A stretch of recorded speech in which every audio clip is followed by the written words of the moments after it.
Many common problems can be solved easily using the edge trigger of your scope, but sometimes a more complicated trigger mode, such as pulse triggering, can shorten the troubleshooting cycle.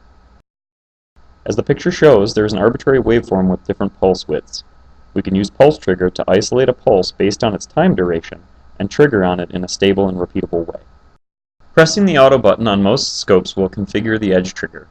If the waveform has multiple edges that meet the trigger condition, the waveform trigger will be unstable.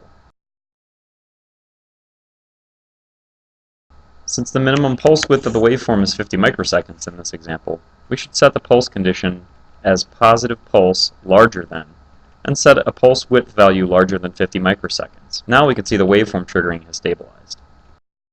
You can see that there are also many other parameters that can help lock in the signal of interest, such as positive pulse width larger than a value, positive pulse width smaller than, positive pulse value smaller than a value and larger than another value, negative pulse width larger than a value, negative pulse width smaller than a value, and negative pulse width smaller than or larger than another value.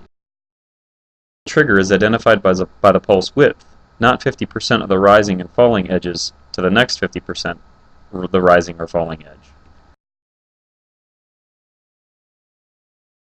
For positive pulse triggers, the trigger point stays at the falling edge of the pulse.